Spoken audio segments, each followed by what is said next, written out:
Hello, Canna friends, and thank you for joining us again this evening. I'm Denise Beach, and I am here with my co-host, Shelly McDonald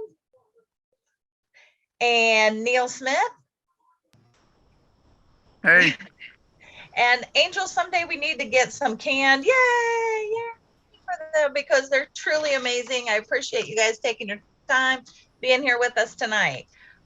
So the different events we have coming up, let me go over them real quick. On the 20th, we have the Indiana Cannabis Awards, but due to Facebook and their crazy funky algorithms, if you're trying to look these awards up either on Facebook or online, also make sure you just type in ICA, because they've really been trying to switch over to ICA instead of Indiana Cannabis Awards, because for some reason the C word, not that C word, the other C word, really throws up flags and everything. So make sure you go ahead and Google ICA. And again, that is on the 20th of this month down in Indy. It should be a great time. We have Bloomington Pride. That is on August 27th. Come on out.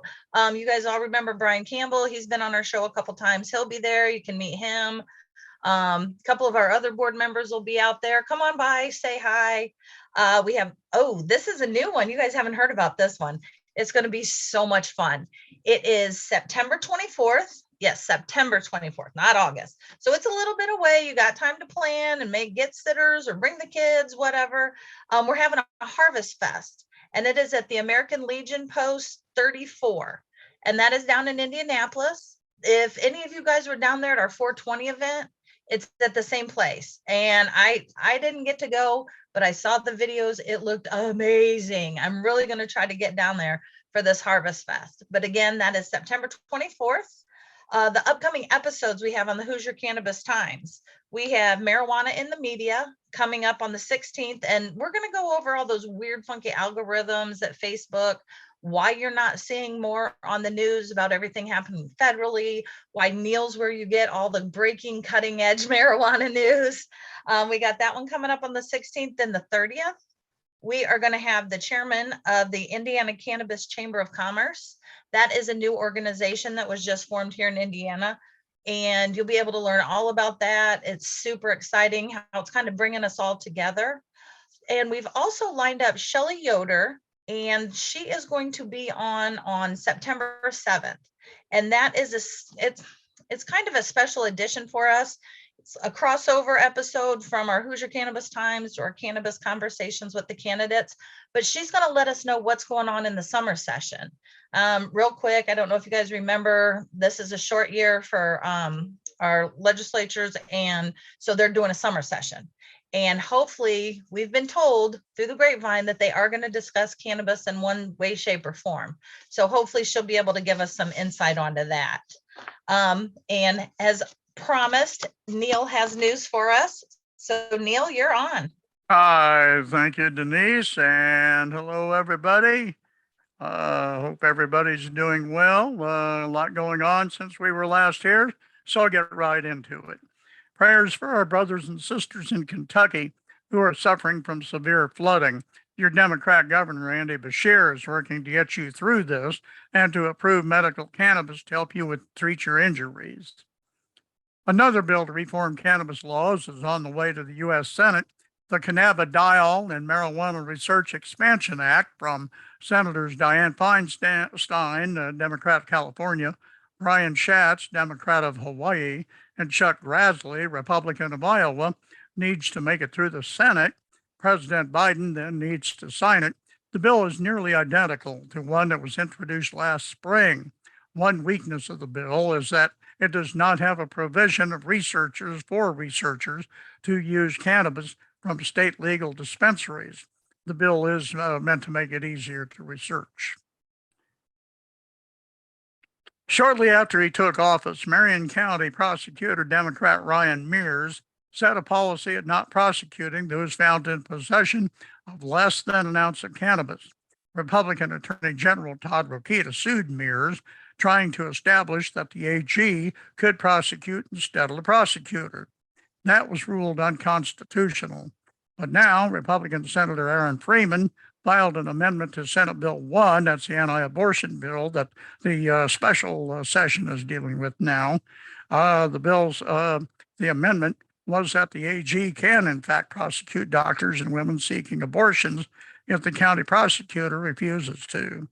Mears has also said he will not prosecute in regards to abortions. Just a few hours ago, the House removed the amendment, though it could be put back in at a later stage. It would, if passed, cause another costly court case and would likely remove the protection of cannabis consumers in Marion County if it is not ruled unconstitutional again. A Hoosier family who moved to Colorado for cannabis treatment for their daughter will be able to sue the Indiana Department of Child Services. The Jerger family wanted to treat daughter Jayla with cannabis for her seizures instead of the pharmaceutical drugs the state wanted them to give her.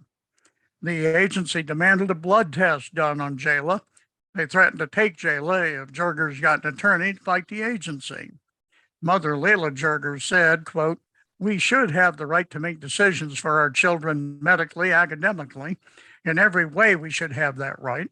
We should also have the right to say what goes in and out of our bodies." And they did not have a judge's signature saying that they could take our daughter's blood, unquote. A lawsuit filed against the agency was dismissed by district court. They appealed, and they've been okayed to proceed with suing the agency and the state of Indiana with a jury trial. Leila says Jayla has been treated with cannabis, including CBD, no pharmaceuticals, and is doing amazing. Next door in Illinois, don't forget our western neighbors, a legal state. Democrat Governor J.B. Pritzker announced issuing 149 conditional adult use dispensing organization licenses to expand the equity of Illinois cannabis dispensaries. That gives minorities a better shot at licensing. In an interview, Indiana Republican Senator Todd Young says he needs to do more research into cannabis before he can take a position. We don't know where he gets his information, but Young says he's concerned about intake of high amounts of THC causing, quote, proneness to violence and other health challenges, unquote. He says those raise concerns. Young says, though, at the federal level, it's our responsibility to create some certainty around the laws. So I think banking should be allowed to take monies earned through those streams of commerce and put it into their financial institutions. Senate Democrats, as part of a larger spending package, proposed funding for state-level medical cannabis protections, psychedelics research, and Veterans Affairs cannabis policies.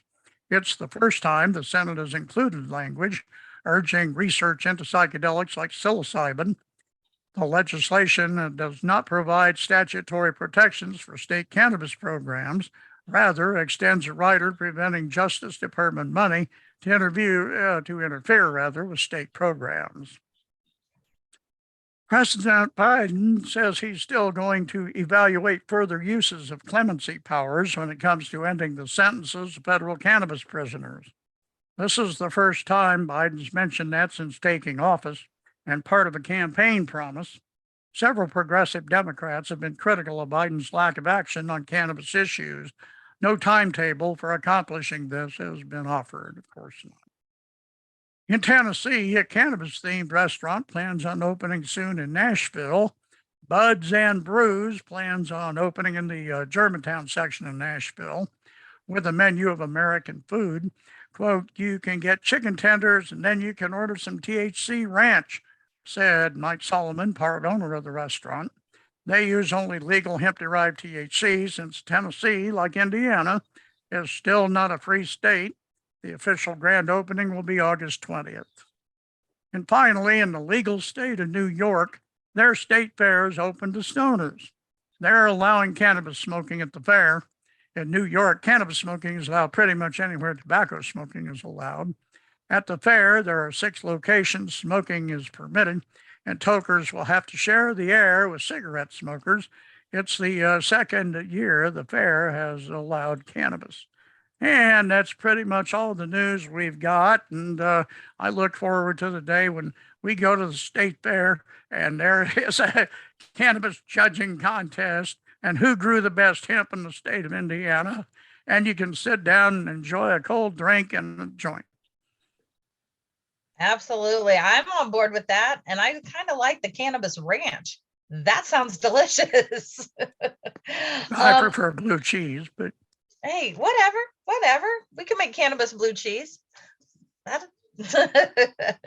So tonight's episode goes along with a lot of hypocrisy. So before we get to Indiana hypocrisy, just a little side story of some federal hypocrisy. I don't know if any of you guys heard, but the story's out about President Joe Biden's daughter-in-law, Melissa Kohler, Hunter's wife.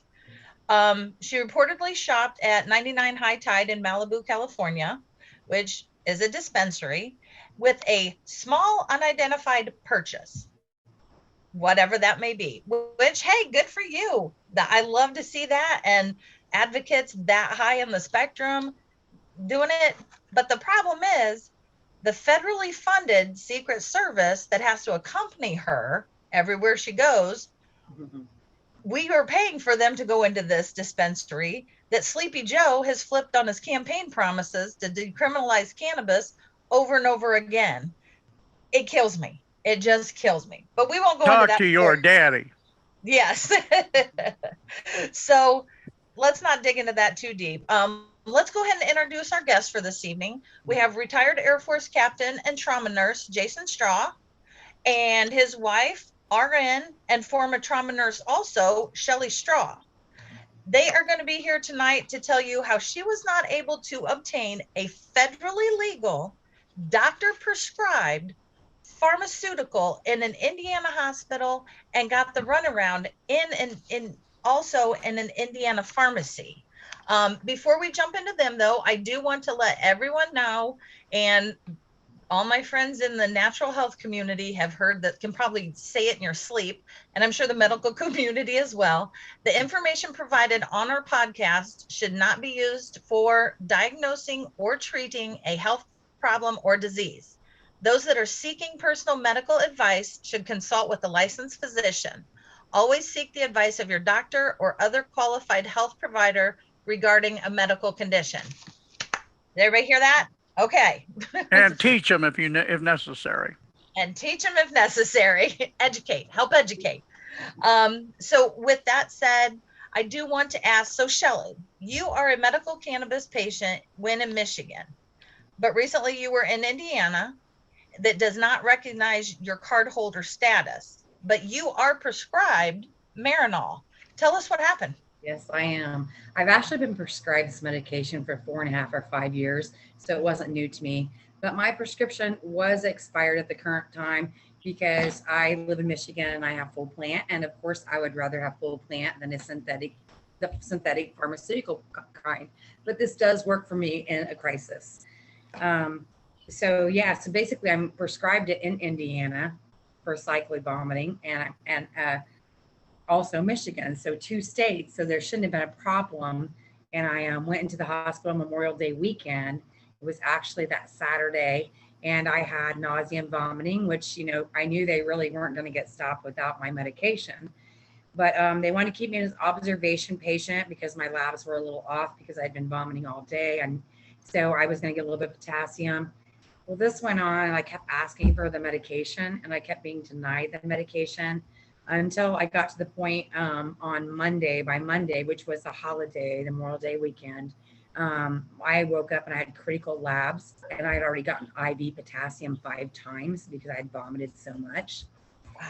And yeah, so I at this point, I looked at the nurse practitioner again, and I said, you know, because we've already had this whole education over, we have an endocannabinoid system, blah, blah, blah. I'm given this in this state. I have doctors, we've already been over this. She understands it and keeps telling me it's against the hospital's policy. Now So, it's against, I'm sorry, I don't mean to interrupt, but it's against their policy for Yes. the Marinol or for the medical cannabis that you are also. For either one. I mean, because medical cannabis is illegal in the state of Indiana, but they told me it's against their hospital policy to administer my Marinol pharmaceutical prescription. So this continues. So I looked directly at her at this point and I said, so now that I have critical labs and a critical blood pressure, I'm a critical care nurse. Are we going to put a monitor on me and take me to a critical care unit because you're still refusing to give me my medication? And once again, she said, my hands are tied. I can't give it to you. And that was the point that I looked at her and I just told her that I work in this industry and I'm going to call my physician up. I'm going to get a fresh order. My husband's going to come get the medication for me because the doctors are not going to let me lie in the hospital and die because you refuse me my medication. That's I'm sorry. I don't mean to interrupt again, but quick question. With both of you have been in trauma settings, you know, that how do hospitals look at an outsider bringing you any type of prescription? Is that usually acceptable or no? No, we always tell patients that if you have a prescription, you even have some in your purse, you can't take that when you're in the hospital because we have to be, you know, what everything that you take because drugs interact with each other. But they did actually keep telling me, the staff keep telling me that nobody would know if anybody brought me a snack. Gotcha. Because they felt so bad for me because I couldn't stop vomiting. I mean, I'm laying over the bed, and then mind you, I'm to the point of I have 40 needle sticks in my arms from all the labs and stuff, and I'm super dehydrated, and they feel bad for me. So they're telling me, and I'm just refusing to do the wrong thing. So there are instances where you can bring certain medications in. If the hospital does not have that medication, the doctor and the hospital administration can decide to allow you to bring in a needed medication that you need that the hospital doesn't have. The other time is if you're on an experiment where you're taking a medication and you get admitted into the hospital because they know that to do good clinical research, patients have to stay on the drug. Otherwise, they get thrown out of the study and we don't get the needed information for the safety value of the medication and the benefits. Which makes sense, but both of those things still would have been checked into the nurse and been given out on a drug pass and not been allowed to be in your purse in the room with you and to administer to them to yourselves. That's what they said. My husband was on a certain medication that they didn't have, and I had to bring it in. And they said, when you bring it in, just give it to us. We're going to run it down to their lab, make sure it's what it's supposed to be. And then they would give it to them. But Shelly, go ahead. Sorry. Shelly McDonald, sorry. I just wanted to talk for a minute here about Marinol. The clinical use for Marinol is a prescription drug that's used to treat appetite loss or anorexia in aged patients, as well as it has an anti-vomiting effect for chemotherapy-induced nausea. But there's also some off-label uses. Shelly, why were you using Marinol? I'm a cycler vomiter, and Marinol is the only thing that will stop it. Cannabis is the only thing that will stop it. And they do not have another drug equal to or comparable to Marinol that they could have administered. Mm-hmm. And just kind of as a follow-up too, you mentioned that your potassium labs were at critical level. What happens when your potassium reaches that level? You have to worry about heart arrhythmias, and my blood pressures were already sky high. Normally my blood pressure is about 110 over 78 or 79. And at this point they were 199 over 100, almost 100 diastolic. So they were super out of control. I was worried about having heart arrhythmias because that's what happens, you know, or stroking. There's a lot of things that could have happened to me and been fatal, but fortunately we got the medication I needed outside of the hospital system. You know, that So you were really in a fight for your life. I was in a fight for my life and nobody would listen to me, and I was educating everybody. Hey, I have a real quick viewer question about Marinol, and I don't know if any of you three, Shelly, or Jason, can answer this. The quick comment they had is, how hypocritical is it that Marinol is a Schedule 3 and cannabis is still Schedule 1? But he asked a good follow-up question there. If cannabis has no medical value, why are they saying that the synthetic THC is okay? Like, does anybody know like the background or the history of how Marinol became okay, but cannabis not? So they did the studies in the 70s on Marinol because of the investigative new drug program where patients out of time. So these are patients who had no other treatment option or were they were supposed to die within 6 months or so. They were terminally ill. And some of them are still alive today. And they started receiving their medication in the 70s after a settlement with the Department of Justice. Well, they started studying the components, and they thought the most important beneficial component of marijuana or cannabis was the THC. So they did the studies. They found out that, yes, there are benefits to taking THC for AIDS wasting for cancer patients. Now, since then, since it was approved in 1985, they have found other benefits such as pain control, treating glaucoma, and the list goes on, or like with Shelly with the nausea and vomiting. And so that was the way that the government kind of said, okay, we'll allow these people to have medical marijuana provided by the federal government, and they're untouchable by prosecution because they're in this program, and some of them have been in it for almost 50 years now. The rest of you can have access to Marinol through the pharmaceutical companies since we did the research. And I actually gave Marinol when I was in the U.S. Air Force to cancer patients. If you have, effective. It can be very effective if used right. And yes, and that's the problem. It's for very terminal patients, so we understand not being able to get it at all. So it makes sense as the healthcare provider. So Marinol does work when you have providers who understand how it works. And it works better when you add the other cannabinoids, like the hemp tinctures or the hemp CBD isolate to it. Gotcha. That makes sense. But we've proven, and all the research is out there, that the whole plant does better than just THC. Shelly, like if you would have had that going on in Michigan, would you have just taken your cannabis and would have helped? Well, the hospitals here are as uneducated as they are in Indiana, and it would have been an issue here also. They are not taught at all about the endocannabinoid system, even though it's a recreational state. We've already had problems in Michigan hospitals too, honestly. So, I'm sorry. Yeah.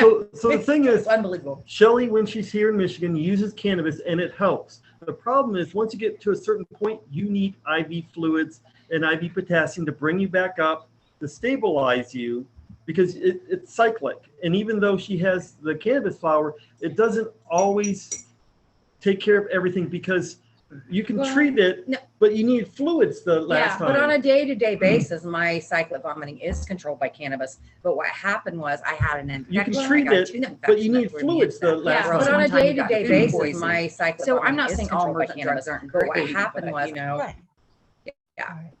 Yeah. Neil, go ahead. All right. I'd like you to go a little bit more in depth about some of the challenges you face when you recommended the physician try Marinol for your treatment. Could the hospital have been trying to mount a defense against using Marinol, that it goes against hospital or prescribing doctors' personal beliefs?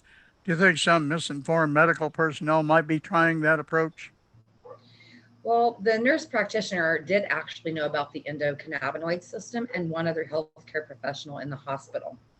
I felt like I woke up in a time machine, honestly, because of the lack of education. But she kept saying, it's against our hospital policy. And I said, but you can give me anything that's a Schedule 2 that could kill me today, but you can't give me the Schedule 3 that's going to save my life. So yeah, so it's not even a schedule, it's below the other stuff that they could have given me. Like, it just really unbelievable. And she just kept arguing out that they couldn't do it and they didn't have it in the hospital. So, which made me sad because now I know, but no cancer patients in that whole hospital facility and clinics anywhere is getting this important medication. So the thing is, yes, Neil, they might have been mounting a defense because this is their policy. And it's probably from ignorance. I mean, the provider understood, so, but the people at the top might not understand the endocannabinoid system and how cannabinoids interact to help balance that homeostasis in our body to correct these problems. And Shelly, especially, since everything else has failed, that we have pharmaceutical in the past ever since she was a child. Yeah, I was in the hospital off and on throughout my childhood. The nurse practitioner did feel bad for me because there again, she recommended that nobody would know what happened in the room. And I looked at her directly in the eyes and I said, I'm going to tell you, I'm a research nurse. I have a nursing degree in the state of Indiana. I'm also a cannabinoid specialist. And I know the risk of bringing cannabis into a federally funded hospital in the state of Indiana. And I also informed her that I had worked really hard to do this right. And we were going to do this right. And that's admirable. And so I have a quick question. When you first mentioned Marinol to either the nurse practitioner, the doctor, the ER doctor, whoever you saw first that you first mentioned it, did they know what it was? The nurse practitioner did know what it was, and one other nurse on the hospital floor knew what it was because she had worked with cancer patients. So 2 people in the whole hospital knew what Marinol was when I had even said, 2 people. And it's next to impossible to educate the people at the top in the hospital hierarchy, and we can't even get good representation at the Indiana State Medical Association. Although we've had a Dr. Clark Britton has been trying to lobby for that for several years, and can't get any traction with these people. They don't want. They're happy in their ignorance. They did learn a lot. They did learn a lot because after I got that Marinol pill, I had done every single medication they could give me for nausea around the clock. And they were even doing the Zofran 1 hour earlier, and we were doing it sublingual, and nothing would help. And within 30 minutes of getting the Marinol, because eventually my husband did get it to the hospital, and right about a half an hour after he got to my room, they came in and told me that they brought me my Marinol pill. Really? Well, that leads me into my kind of next question. So the hospital setting wasn't the only place you had a problem, right? Jason, didn't you like Shelly just said, didn't you have to go outside the hospital? Did she have a prescription? Were you able to fill it? Or Shelly had an expired prescription, so she called her physician up and asked him to refill it and explained what was going on. So I drove down from Michigan. I drove down 2 hours to Warsaw. I went into Warsaw. They fought me tooth and claw. At first they said, well, we don't have that. I said, well, that's funny because we just called the doctor. The doctor told us that you had it here because you told him that you had the pills here. And they're like, well, let me look. And they started looking. So they found the Marinol in the refrigerator. And they said, well, the doctor ordered 60 pills and we only have 30. And we don't do partial fills at this hospital or at this pharmacy. Whatever. They all do partial fills on everything. So I told him, I said, that's fine. Give me what you have and I'll move on. And he said, no, we can't. I said, okay, well, we'll call the doctor and have him call back and write a new order. So I let Shelly know, and she was calling her doctor. The pharmacist came out and said, oh, you don't need to call the doctor. He said, we can do a partial fill. And I'm like, okay. And so the next step was my insurance. So I'm a retired U.S. Air Force officer. So I have federal medical insurance. They said, well, we can't get it to work. using your information. Really? So they said, maybe if you get your wife's ID, we can enter it in and it'll be okay. So I went and got her ID. So I drove to the hospital, then drove back. They put it in and said, oh, we still can't get it to work. Using the military ID, which is your insurance card for your insurance through the federal government. And so I said, I'll just pay for it. They said, well, if you can get the insurance. I said, I don't care. She needs it now. It's an emergency. And they ended up, it was $70 for 30 pills. So wow. It took them a while to process it. So this took 2 hours, me waiting and talking to person after person at the pharmacy. I told him, I said, I'm not leaving until I get the Marinol because my wife is in the hospital and she's in crisis and we need it. So when I finally got it, I took it to her and that took about 2 hours. So 4 hours, 2 hours of driving, 2 hours of fighting with them until I could actually get it and take it to her. And actually, I'm sorry. We do have to take a quick commercial break. I have lots of questions when we come back. So we're going to take a quick commercial break. You guys hang on because it's just getting good. Here's our commercial.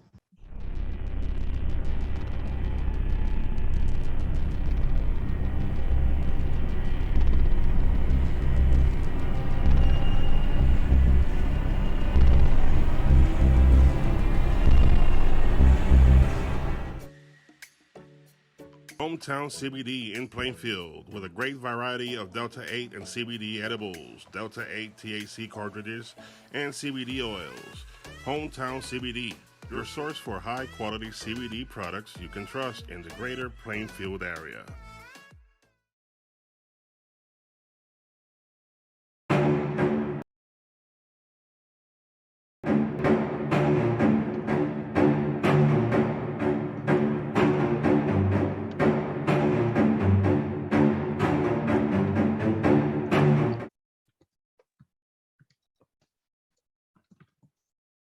Okay, I just have a real quick follow-up question. So from the time that you were in the hospital, you first went into the hospital until Jason got to play all his fun games with the pharmacist, how long are we talking here?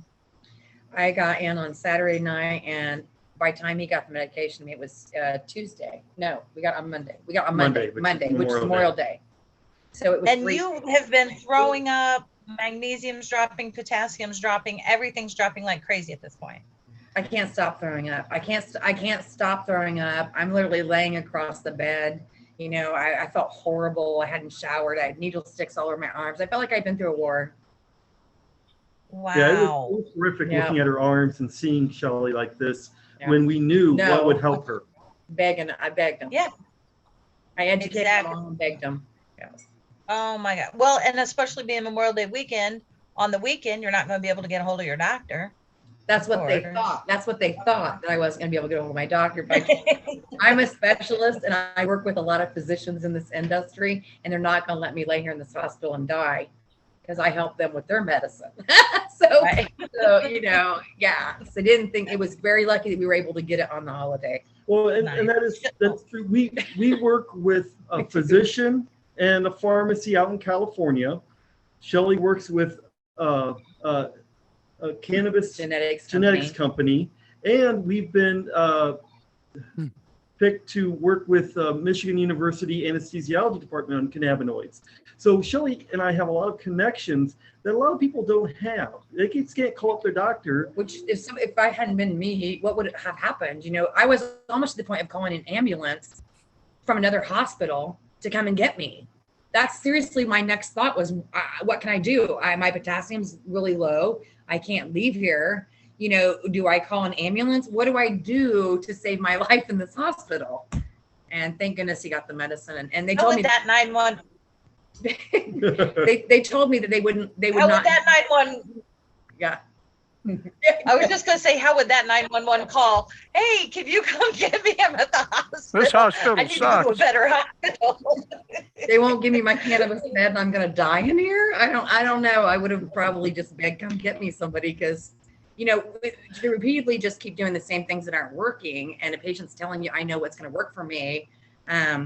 They did get a lot of education. not I'm just the patient. telling you, it went from night to day. 30 minutes after taking that 30 minutes after taking that pill, it was like somebody had took a syringe because I was like, whoa, I want a shower now and I want some food now. And I didn't vomit. I took the rest of my potassium after the pill, 30 minutes after the pill, by mouth.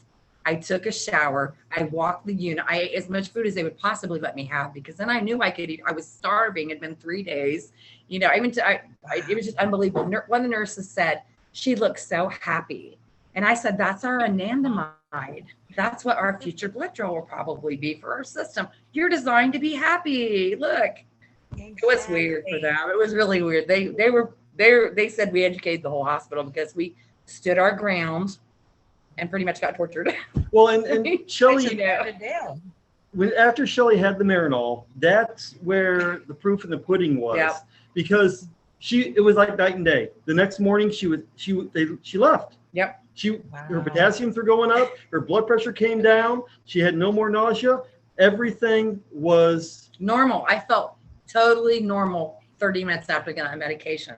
You know, So, I will be honest, I took little one 5 Just out milligrams. of curiosity, Shelly, when you're talking about the lab results, because that's proof in the pudding Yep, right there. There is. How long was it before those potassium levels came up and that blood work came back better and they actually said, you're good to go home? next lab draw. No, well, that you night, took it no, that the night night I took it by mouth. I didn't have to get an IV after I had 6 infusions at this point, even that morning. So then I was able to take it by mouth. And then the next morning, the lab was still a little bit low. So I took another dose of PO and I was out by lunchtime. The pharmacy couldn't believe it. I walked in to pick up my prescription. They said, they looked at my ID and they looked up at me and they said, "You're out of the hospital." Yep, and I'm happy and hungry. I did. Feed me. Well, when she was walking around, I said, she has the munchies. She needs to eat. I did. I told them. And they wouldn't let her. They would not let me after that. I said, I can do more than the liquid now. I said, we're done. It's over. I'm back in a normal homeostasis. I need food. I said, you've heard of stoners having the munchies? Right. So the thing was, they were pushing her to eat, and she refused because she knew she couldn't keep it down. But then once she took the Marinol, it's almost like they were trying to set her up for failure because they wouldn't let her eat. And I know, as a nurse, and as somebody who uses cannabis and somebody who understands cannabis, that once you eat, your blood sugar can drop and put you into a crisis if you don't eat. That's part of the reason we get the munchies. It's our body saying, hey, look, your blood sugar's dropping. You need to eat. And they wouldn't let her. So they could have made her sick again, could have made her blood sugar drop, bottomed her out, and she would have had to go to the ICU and possibly even coded. It was just a whole bad deal. I wasn't even on a heart monitor for getting the potassium. So it's kind of like, I don't know what's going on. It's just really awesome. Real quick before, I know Neil has a question also, but we want to get into a couple viewer questions because the viewers are going crazy out here. The first one, it said, do you find that the whole plant is more beneficial than Marinol, which we all kind of know, yeah, but can you kind of go into why? Yeah, well, when you have whole plant, it also evens out your THC and it makes everything work together better. And with the terpenes and different stuff, we get a whole body healing with the whole plant. So we always want whole plant in our diet. Jason and I take whole plant. We take a whole plant and CBD on top of all that. So we take hemp seed oil. We take a CBD isolate, and we make chocolates out of the whole plant RSO. Yep. And I add in things like cinnamon and ginger and maca root, which turmeric. Usually keeps me in a normal homeostasis. But when I'm in Indiana, because my endocannabinoid system is so nourished, this little synthetic pill will work for me if I can get it in my stomach, And it's a really easy, light, it dissolves quickly. So if I can just get into a hospital, I'm sick like that, and they can just give me a little bit of IV stuff just for the couple of minutes, I can get past the nausea and I can get this in me. It's just a game changer. That's not what I would choose. This would not be what I would choose if this is my everyday medicine. It's a synthetic pharmaceutical. But it works in a crisis. But in a crisis, it saved my life. So. And we had another quick question from B Nizzle, which I think we kind of touched on, maybe not. And he said, would RSO be more beneficial than Marinol? Absolutely. But you were in Indiana. Yeah. 100%. That's what we do at Yeah. night, every night. Yep.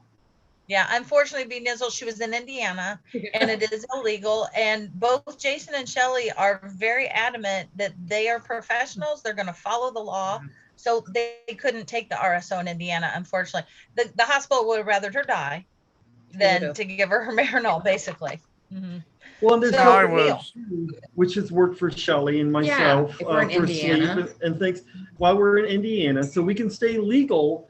But I'll tell you, the Delta 8, the Marinol, it gets you by. It's not as good as the whole plant and the hemp products. They help you more.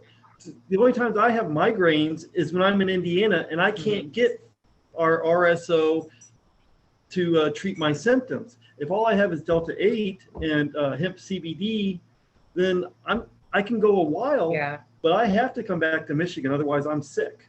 We both feel the same way.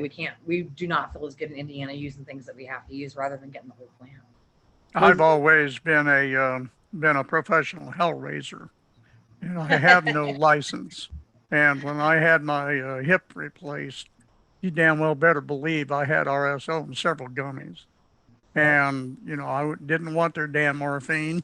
In fact, I disconnected the morphine and was on the RSO. And this one nurse overnight that I had talked to him about it, and he was firmly on our side. I told him, hey, I just took some RSO, fuck that morphine. And he said, I ain't telling anybody. Heal quick. You know, it's a shame people have to be subjected to that because of a bunch of completely stupid attitudes. Yeah, they're encouraging us to break the law. But I do just want to quick note to ours. You know, they're like, well, you guys just Michigan with these. We're blessed to have Jason. I know you've probably seen him before. He's the chairman of Indiana Normal, and Shelly puts just as many miles on as him, I think. They're both in India. They do have another home here in Indiana, but they're in Indiana constantly fighting our fight for us that are still here in Indiana so that we can have the whole plant legally. They're and when I say all over the state, I'm talking in one day. Jason went from Warsaw down south of Indy back up to Noble County before he went back to Warsaw to pick up signs, to drop off brochures, to pick up more product that we had from Fort Wayne Pride.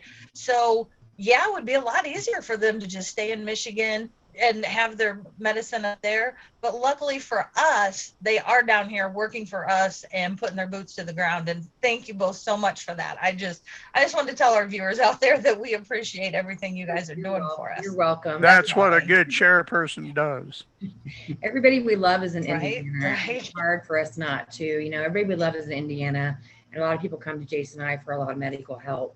So we want it legalized because we want to, you know, our family and everybody's at risk too. And it's scary with our kids and our grandkids. And we all need cannabis. And it's the humane thing to do. Yeah, there's a lot awesome. And Neil, you had a question. Sorry. I think I already asked mine. I think it's Shelly's turn. She hasn't said anything for a while. Well, I was definitely wondering about the cost. And Shelly, if you want to take the question, that's one I really, Yeah.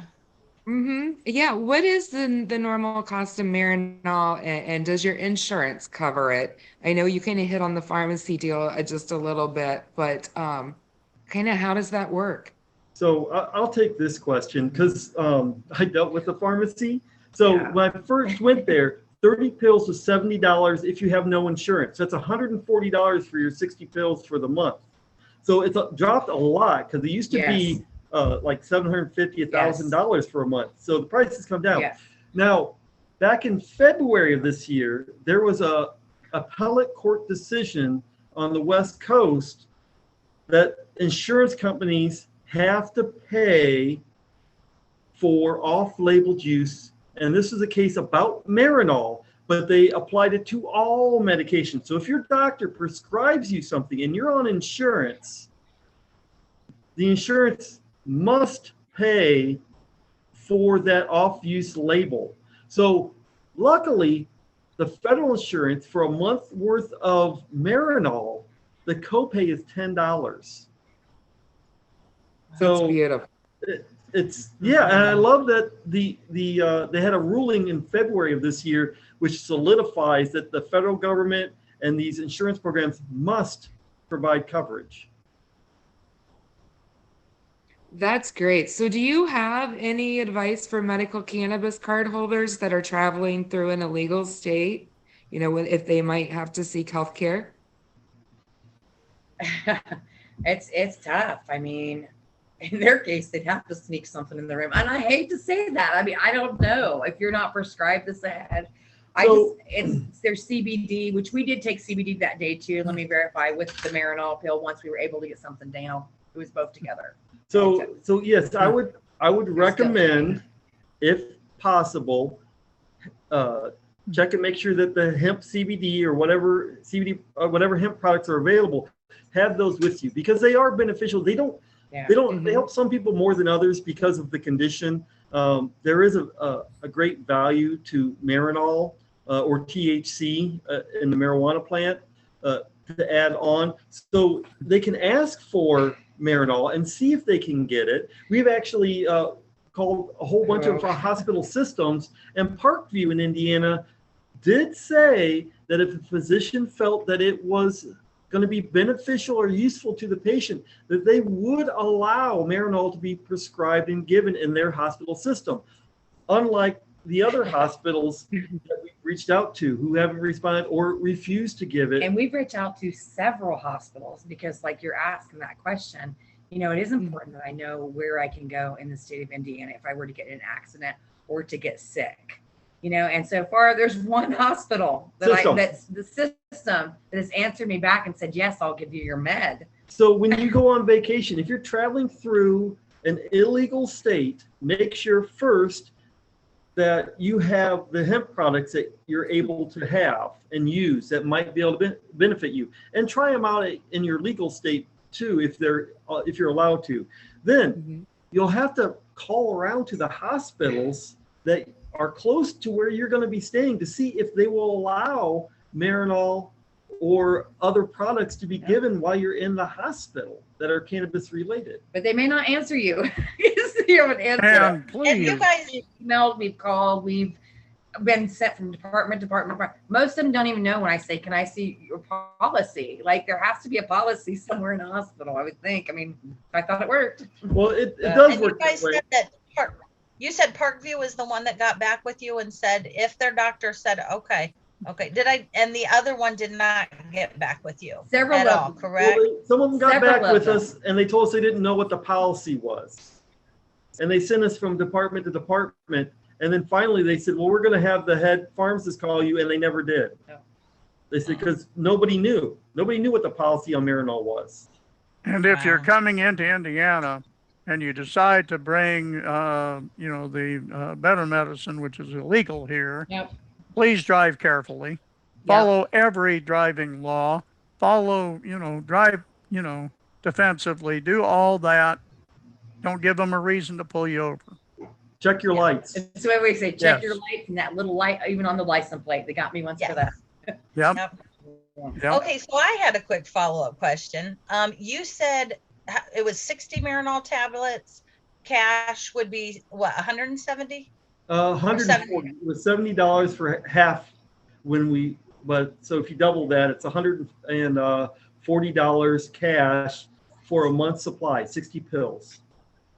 So what, as far as the THC value of Marinol, that kind of thing, how would that coincide with what you would get at a dispensary? Would you say, is that like equivalent to an ounce, you can buy straight THC at a dispensary too. It would just be equal to 5 milligrams of THC. So what it is the Marinol pill comes in different dosages. The standard dose is 5 milligrams and it's 97% THC. So when they talk about, well, this isn't your grandmother's marijuana or cannabis, it's like, you got a pill from 1985 that the federal government has authorized. That's 97% THC. And you're worried about 20% or 30%? I have Wow. only used it to sleep prior to actually, I mean, I use it mostly for sleep if I'm in Indiana, because I can't sleep at night. So I had really not used it that much during the day. So I was really surprised. I mean, how fast it actually worked in the hospital setting. I had it in 3 days though. And I think that was part of it too. So what would 5 milligrams go for in a dispensary in Michigan? Oh, I think Shelly McDonald might be able to answer that better. Oh yeah, that's true. Oh, ask that question again, please. We were kind of talking about like what Marinol to dispensary costs, and they said 1 Marinol tablet is 5 milligrams of THC. What would that cost you in a dispensary in Michigan? In Michigan, on average, I found it to be on the adult use side, about 100 milligrams would be roughly $20. So Okay, 5 so if you milligrams divide of that that, whatever the math comes out to, that would be about the equivalent. Okay. I couldn't believe how cheap Marinol was when you said that, Jason, because I was thinking thousands, because it's a pharmaceutical, so of course they're going to bend you over. Well, But it used to cost me about $750 a month, and I would have the doctor just write me so many pills to keep the script legal because I'd moved to Michigan too. So in order to keep it legal for a long time, I would just say, write me 3 pills or whatever he had to hold the script because it was so expensive. But because they're not giving it, so let's sadly think about that. If they're not giving this, there's not a demand for this pill. There should be a demand for this pill. It should, especially in the there should be legalization. Absolutely, there absolutely should be. But to think that it is that cheap because they're not using it. Right. That makes sense. Yeah. I remember Elvie Musica, one of the original Compassionate IND members. She was saying this was probably late 80s, maybe early 90s. She was saying it cost her, even being on the IND program, still cost her almost $700 for her Marinol prescription. I tried one of them and didn't feel anything, didn't do anything, but yeah, she was saying it was about $750 and she was on the program. Well, Neil, 5 milligrams is not going to do anything for you. You need about 100, 120 to start. Hey, that'll work. That is so true. So true. I'm just checking to see if we have any more viewer questions while we have you guys on. Oh, we had some people answering my question we must have a lot of viewer dispensary goers on our audience tonight. But I did, yeah. So were the nurses and the other people coming into your hospital room and that kind of thing receptive of getting educated, or were they just thinking you were a dirty stoner that just needed her stuff? At first, they were listening to my education, but as I got standoffish with the hospital, then they were afraid to take my brochures and to ask me questions. So as I did walk out, rolling the IV pole, sick as a dog, some of the nurses would say, "Hey, it's really cool what you're doing." And that's awesome. When I left there, one of the techs walked me out because I didn't even know which way to go. I've been so sick. She walked me down and she was funny. She got me to the other side of the elevator and she said, "I just wanted to know you got everybody in the hospital talking." And I said, "Oh, really?" And she said, "Yeah." She said, "You've educated the entire facility." So I was able to pass out some of my brochures and people made copies of them. And that nursing staff started educating each other. So I was pretty proud of that. And she stuck her hand out when I left and she said, "Thank you." And I felt really honored by that. Well, and then you sent some, what was it, flowers? I did. I sent a whole big bouquet of fresh flowers and I had them handwrite and hole punch and stick it on there saying thank you to all the compassionate people that helped me in a very difficult time. And then I put endocannabinoid system, put my name, my credential, Miss Captain Jason Lee Straw, Air Force retired, endocannabinoid system educator, consultant, cannabis consultant to physicians, president of the Hemp and Nurse Company, and wife of the chair of Indiana NORML. So I made sure there were fresh flowers that got a lot of attention from my company and that they could just all come pick them out. And we had people rooting us on, at that point. Nurses that had to make you feel a little bit happy. I mean, It did. After It did. After all that, I thought there's always a rainbow at the end, you know. Well, and that's the problem when you work in healthcare. Like I was a charge nurse. I ran programs, trained doctors when I was in the military, but it's the administrators who determine what goes on in that facility, what's allowed, what's not allowed. And as a healthcare provider professional, you believe that certain things should happen from your training and your experience, but the commander is the one, or the administrator is the one who says yes or no. Now, we had people who were same rank as the hospital commander, and they'd say, we're just going to do this under my authority. I'm the doctor.